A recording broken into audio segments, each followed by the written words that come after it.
Hi, నేను doctor Pavitra, consultant physician in gem care hospitals, Kurnool. So ఇవాళ vitamin B12 గురించి తెలుసుకుందాం. బి వైటమిన్స్లో చాలా రకాలు ఉంటాయి. సో వైటమిన్ బి12 ఎందుకు ఇంపార్టెంట్ అంటే మన బాడీలో రక్తనాళాలు ఉత్పత్తికి చాలా ఇంపార్టెంట్. అండ్ నరాల మీద ఒక షీత్ ఉంటుంది. మన నరం ఇట్లా ఉంటే దాని మీద ఒక లిపిడ్ షీత్ ఉంటుంది. సో దానికి కూడా వైటమిన్ బి12 జనరేట్ చేయడానికి ఇంపార్టెంట్. సో వైటమిన్ బి12 డెఫిషియన్సీ అనేది చాలా common and it is very common in vegetarians. చాలా మటుకు వెజిటేరియన్స్లో చూస్తాం. బికాస్ వైటమిన్ బి12 సోర్స్ అనేది నాన్ వెజిటేరియన్ ఫుడ్స్ వల్ల వస్తుంది. సో దీనివల్ల ఏం సిమ్టమ్స్ ఉంటాయంటే పేషెంట్స్కి అలసట ఉంటుంది, చాలా అలసటగా ఉండడం, నీరసంగా ఉండడం.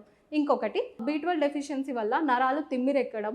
ఇంకా బి12 డెఫిషియన్సీ చాలా అయిపోతే పేషెంట్ సరిగ్గా నడవకపోవడం, నడిచేటప్పుడు స్లిప్ అయ్యి ఫాల్ అవ్వడం, ఇలాంటి సిమ్టమ్స్లో ఎక్కువ వస్తూ ఉంటారు.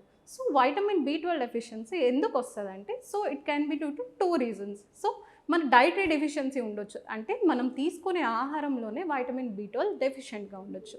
ఆర్ ఇంకొకటి మనం తీసుకునే వైటమిన్ బి12 సరిగ్గా అబ్జార్బ్ అవ్వకపోవడం, అదొక కారణం వైటమిన్ బి12 డెఫిషియన్సీకి. అండ్ ఇంకొకటి ఎక్కువగా యాంటాసిడ్స్ తీసుకునేటోళ్ళు, like over the counter pantoprazole అవన్నీ వేసుకుంటారు కదా, వాళ్ళలో ఎక్కువ ఉంటుంది. And alcoholics. అండ్ ఇంకా చాలా రీజన్స్ ఉన్నాయి వైటమిన్ బి12 డెఫిషియన్సీకి.